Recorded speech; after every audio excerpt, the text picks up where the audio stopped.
Hey guys, Liberal here.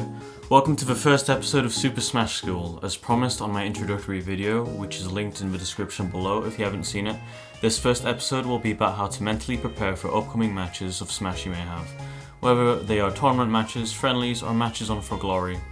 This series is about the Smash games on Wii U and 3DS, but the advice I'm going to give you will probably apply to most competitive games. So the focus of this first lesson may seem like an odd starting point because surely I should start with something more substantial and straightforward. But I think this is a very appropriate starting point because if you're not mentally ready for a match, then you've already lost. Okay, that may seem like an exaggeration. After all, if you're much better than the person you're playing against, having a bad mindset going into a match probably isn't going to matter. But against someone you're as good as or worse than, you can't afford to have bad thoughts settle in at the start of the match. It'll lead to you choking, that is, messing up because you feel under pressure, or losing the focus and motivation needed to win. Before the start of a match, you need to bear in mind a few things.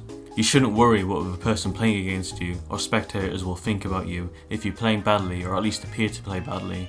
Don't place much value on the opinions of people who'll judge you or look down on you based on a few matches they see.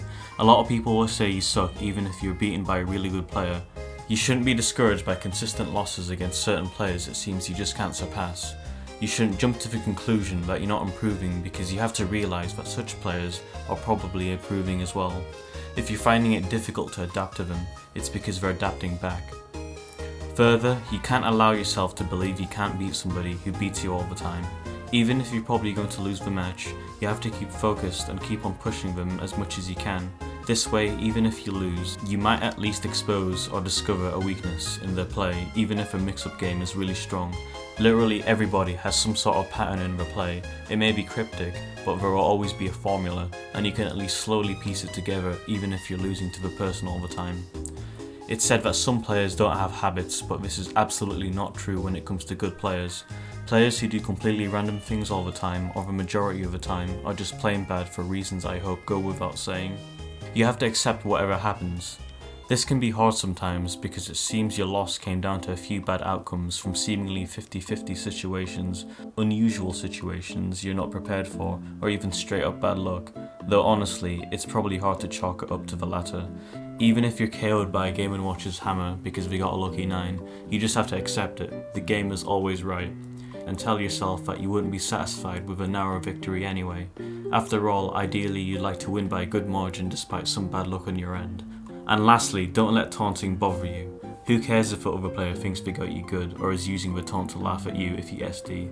It's just a bit of fun, and you know, it's just a game. People say that salt is good for you, that it motivates you to get better, and it's true that it may motivate you. But you can also be motivated by playing for the love of the game, that is, playing the game in a way you enjoy, and for that great feeling you get when you win.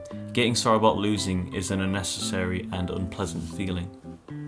And that's it for this episode. If you enjoyed it, please show your appreciation by liking and subscribing and telling me your thoughts in the comments below. If you have any suggestions for what I should cover in future episodes, please let me know. If you are hoping for something more substantial in this episode, stay tuned for the next episode in which I'll be covering several essential techniques that may help you avert disaster when you play against experienced players. In the meantime, you can check out my written guide which you can read via the link in the description. It'll tell you control setups for learning the game, advanced techniques and general strategies. And if you have anything Smash related you want me to cover, or if you want me to analyse a match you had, please let me know. This has been Liberal, thanks for watching.